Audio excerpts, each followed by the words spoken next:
America's Ghost Army of World War II. The artists who fooled the German Panzerwaffe. It is the summer of 1944. The fields of Normandy are choked with the thick, metallic stench of cordite, burning diesel, and damp earth. To the German High Command, scanning the horizons through high-powered optics, the situation appears terrifyingly clear. Just beyond the tree line, a massive American armored division is assembling. The unmistakable clank of heavy steel tracks echoes through the valley. The deep, guttural roar of hundreds of Sherman tank engines vibrates through the soil. Radio frequencies are alive with urgent, military chatter, coordinates being mapped, fuel logistics being calculated, orders being barked by seasoned commanders. The German officers do not hesitate. They reroute their battle-hardened panzer divisions, shifting thousands of troops and heavy artillery to meet this massive, imminent threat. They dig in, bracing for an iron onslaught. But if a German scout had managed to slip through the lines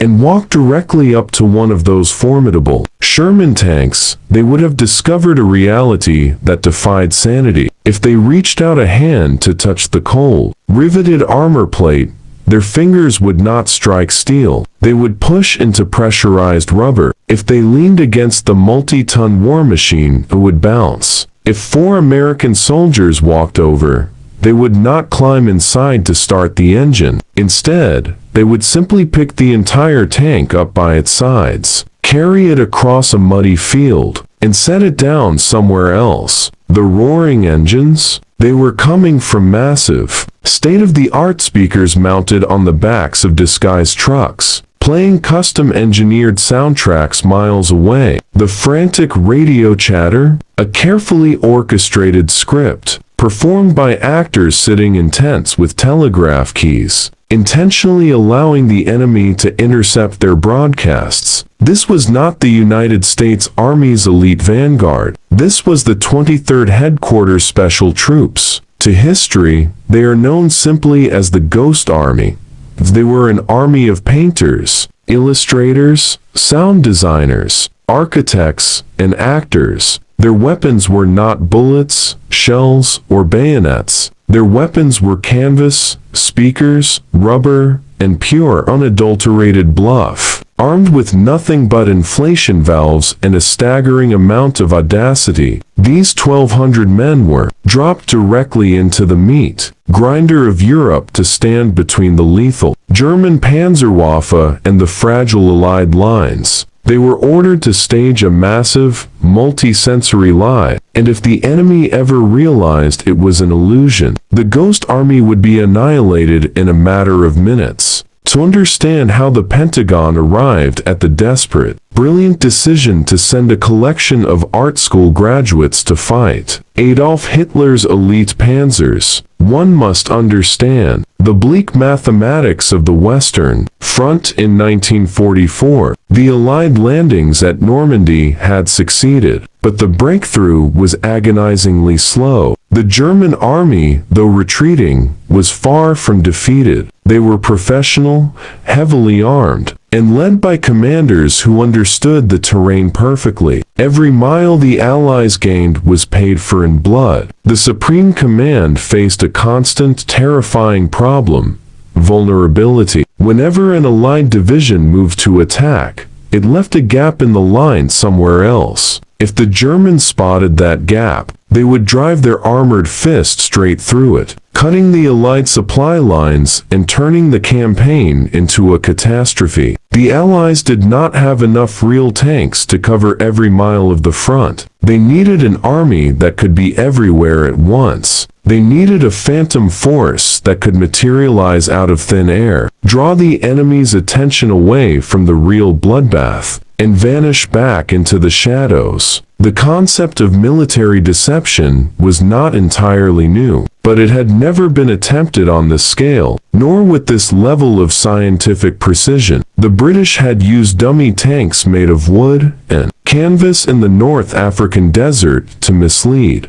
Desert Fox, Erwin Rommel. But the European theater was different. The terrain was dense, the weather was unpredictable, and German intelligence was hyper-vigilant. Wood and canvas would no longer suffice. The deception had to be absolute. It had to appeal to the eyes, the ears, and the intelligence networks of the Third Reich simultaneously. The call went out across America, targeting a very specific demographic. Recruiters swept through the nation's elite art institutions, the Pratt Institute, the Cooper Union, the American School of Design. They looked for men who spent their days thinking about perspective, color theory, acoustics, and stagecraft. Young men like Ellsworth Kelly, who would later become a giant of American abstract art, Bill Blass, who would become a titan of global fashion, Arthur Singer, an extraordinary wildlife illustrator. These young men thought they were being drafted to camouflage factories or design recruitment posters. Instead, they were brought to Camp Forest in Tennessee, sworn to absolute secrecy under the threat of treason, and introduced to a specialized arsenal of illusion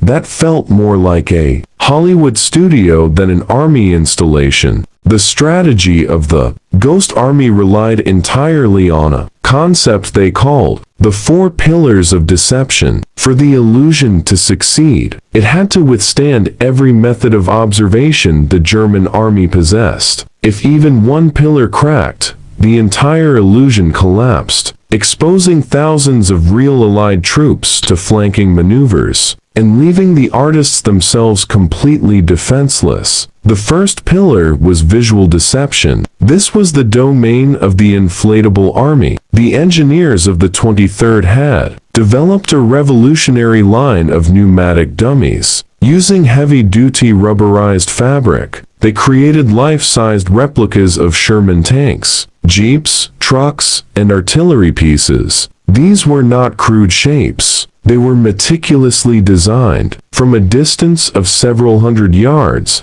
or from the cockpit of a German reconnaissance aircraft, they were completely indistinguishable from the real thing. They had canvas covers, painted serial numbers, and realistic shadows cast by their hulls. But deploying an inflatable tank was an art form in itself. The artists quickly realized that a pristine, perfectly clean tank sitting in a field looked suspicious. Real tanks were filthy. They tore up the landscape. So, the men of the Ghost Army would spend hours using shovels and specialized tools to dig artificial tank tracks into the mud, leading up to the rubber decoys. If a dummy tank was placed under a camouflage net, it had to be done poorly on purpose. The artists understood the psychology of the German observers. If a position was too perfectly hidden, it looked fake. If it was slightly exposed, as if by a careless soldier, the German intelligence officers would believe they had made a brilliant discovery. The second pillar was sonic deception, perhaps the most technologically advanced and terrifyingly effective tool in their arsenal. The military recognized that in the dense forests and foggy valleys of Europe, soldiers often heard an army before they saw it. To exploit this, the army partnered with Bell Laboratories to create a massive, high-fidelity sound library. Engineers recorded the authentic sounds of every imaginable military activity. They spent weeks at armored bases, recording the clatter of tank tracks turning on gravel, the screech of brakes,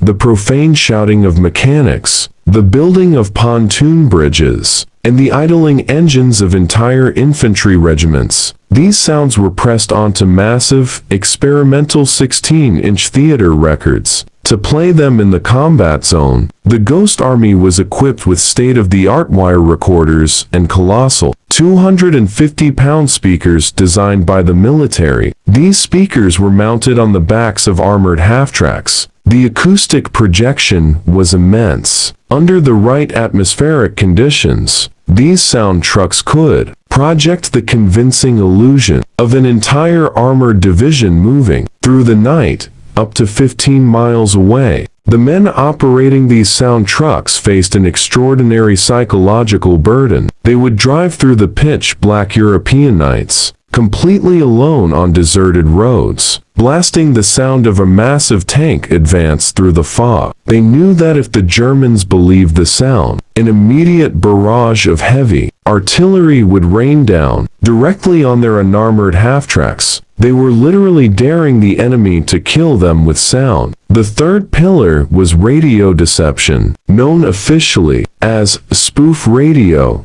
The German military possessed highly sophisticated signals intelligence units that monitored allied radio frequencies around the clock. They could identify the unique rhythm and style of individual radio operators, a characteristic known as an operator's fist. The radio operators of the Ghost Army were masters of mimicry. They would study the exact radio procedures, call signs, and operators' habits of real divisions that were currently stationed miles away. When that real division moved out to conduct a secret attack, the Ghost Army's radio team would step into the vacuum. They would stay behind and generate a massive web of fake radio traffic. They would talk about mundane logistics, complain about the weather, request fuel deliveries, and transmit encrypted orders that they knew the Germans would intercept and crack. To the German codebreakers in Berlin, it appeared undeniable that the veteran division was still sitting safely in its original position, when in reality, that division was already 20 miles away, preparing a devastating surprise assault. The fourth and final pillar was atmosphere, what the actors of the 23rd called the scenic effects. This was the connective tissue that bound the entire lie together. The artists realized that an army is not just machines and radio waves. It is made of human beings. If German spies or sympathetic civilians in occupied towns looked closely, they would notice the details. Therefore, the men of the Ghost Army would put on fake uniform patches, identifying themselves as members of elite divisions like the 2nd Armored or the 75th Infantry. They would drive their trucks in continuous loops through French and Belgian villages, changing the bumper markings on each pass to make it look like thousands of troops were moving through. Their officers would walk into local cafes and taverns, deliberately dropping hints about upcoming operations, knowing that the bartenders or patrons might be informants for the German intelligence network. They created an entire ecosystem of gossip,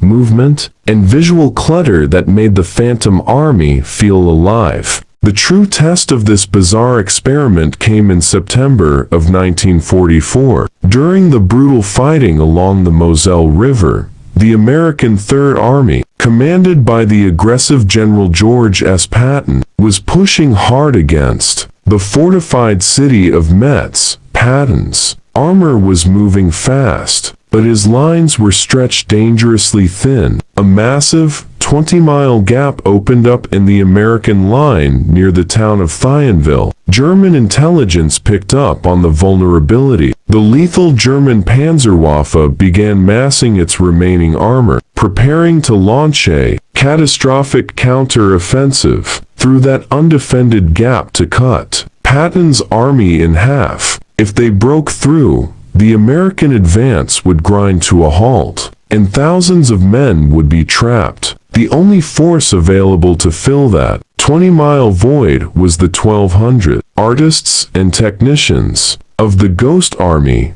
They received their orders in the middle of the night, rushed to Thionville, hold the line, and convince the German army that a massive American armored juggernaut was waiting for them. The men arrived in the dark, working in frantic, disciplined silence, while the visual team unrolled their rubber tanks and inflated them with air compressors under the cover of the trees. The sonic team positioned their massive speaker trucks along the riverbanks. The radio operators filled the airwaves with a symphony of fake military traffic. announcing the arrival of the fictitious vanguard of the American armor. As the sun rose over the Moselle River, the illusion was set. To the German scouts looking across the water, the American line looked impenetrable. They saw the distinct profiles of Sherman tanks peeking out from the brush. They saw tracks gouged deep into the mud. They heard the terrifying, low-frequency rumble of armored engines warming up across the river. The German commanders hesitated. Their aerial reconnaissance confirmed the presence of a massive force.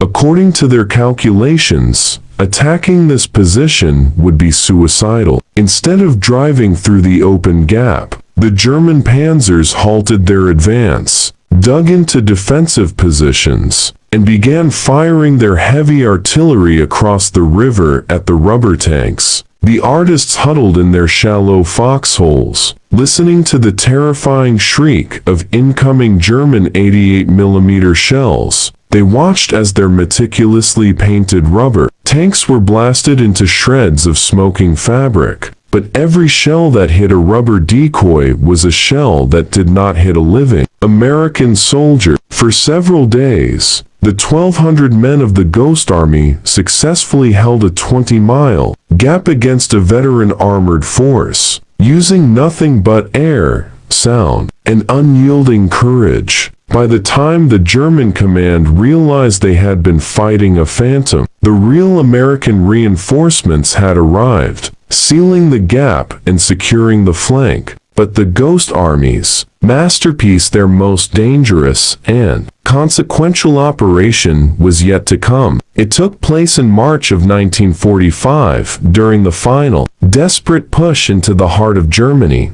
Operation Plunder. The objective was the Rhine River, the historic, sacred barrier of the German homeland. The British Field Marshal Bernard Montgomery was preparing a massive, million-man assault to cross the river at the city of Wesel. Was to be a highly coordinated, devastating set-piece battle. The problem was that the Germans knew Montgomery was coming. They had heavily fortified the opposite bank, positioning their fiercest remaining infantry, artillery, and anti-tank units directly in his path. If Montgomery launched his crossing against those prepared defenses, the casualties would be catastrophic. The Allies needed a miracle to draw those German guns away from Wesel. The Ghost Army was called upon to deliver that miracle. Their mission, codenamed Operation Viersen, was their largest and most complex deception of the war. They were ordered to convince the German High Command that the main American crossing of the Rhine would not take place at Wesel, but 10 miles to the south, near the city of Viersen. This was a monumental task. They had to simulate not just a few tanks, but 2 entire divisions, the 30th Infantry and the 79th Infantry, totaling over 30,000 men. The 1,200 artists of the Ghost Army moved into the area, transforming the landscape into a massive, bustling staging area. They inflated hundreds of dummy tanks, trucks, and artillery pieces. They set up fake supply depots, using canvas and wood to mimic mountains of ammunition crates. They lit fake campfires at night, and left real garbage scattered around to make the positions look inhabited. The Sonic team pulled off an engineering marvel. They mixed multiple tracks of recorded sound, creating a continuous, terrifyingly realistic audio landscape of thousands of men building pontoon bridges, launching assault boats, and moving heavy machinery down to the water's edge. For nights on end, they blasted this auditory nightmare into the fog of the Rhine. The deception worked with devastating perfection. The German High Command swallowed the bait completely. Believing that the main Allied hammer was about to fall on Viersen, they ordered their artillery, batteries, and their remaining elite troops to shift 10 miles south, away from Montgomery's actual objective. They aimed their guns at the Phantom Army, waiting for an attack that would never come. On the night of March 23, 1945, Montgomery's real forces launched their assault at Wesel, because the German defenses had been stripped and moved south to fight the ghosts. The British troops crossed the Rhine with astonishingly light resistance. The crossing was a spectacular success, cracking open the final natural defense of the Nazi regime and paving the way for the total collapse of the Western Front. The 1,200 artists of the Ghost Army had successfully blindsided the entire German high command, saving thousands of lives in the process. When the war in Europe finally came to an end in May of 1945, the men of the 23rd Headquarters Special Troops did not receive a victory parade. They were not allowed to tell their wives, their parents, or their children what they had done. The Pentagon took every blueprint, every sound recording, every after-action report, and stamped it with the highest level of military classification. The Cold War was beginning, and the American military recognized that the techniques perfected by the Ghost Army, the psychological manipulation, the acoustic engineering, the electronic warfare were weapons that might need to be used again. The artists were ordered to return to civilian life and bury their memories deep in the shadows. For over 50 years, the official history of the Ghost Army simply did not exist. The men who had used creativity to defeat tyranny went on to shape the cultural fabric of post-war America. Bill Blass revolutionized the fashion industry, bringing a distinct, modern American style to the runways of the world. Ellsworth Kelly redefined abstract art, his massive, bold blocks of color hanging in the world's most prestigious museums, ironically, a style born from his wartime experiments with shape and space observation. Arthur Singer's illustrations of birds educated generations of nature lovers. Yet, for decades, whenever these men were asked about their time in the war, they could only give vague, generic answers. They told people they had been stationed in Europe, or that they worked in camouflage. They could not explain that they had stood in the freezing mud of the Ardennes, holding off German panzers with rubber balloons. They could not tell anyone that they had saved the lives of their fellow soldiers using stagecraft. It was not until 1996 that the United States government finally declassified the files of the 23rd Headquarters Special Troops. The world finally learned the truth about the 1,200 men who had staged 24 separate combat operations directly on the front lines, risking their lives without any traditional weapons to protect them. The legacy of the Ghost Army is a profound testament to a different kind of courage. In a conflict defined by industrial slaughter, massive artillery barrages, and the brute force of iron and steel, these men proved that intellect, creativity, and sheer audacity could alter the course of history. They did not conquer territory through destruction. They conquered it through imagination. They stared down the terrifying power of the German Panzerwaffe, looked into the abyss of the 20th century's darkest hour, and won their battles by pulling off the greatest magic trick the world has ever seen. Please write your opinion in the comment box. Thank you.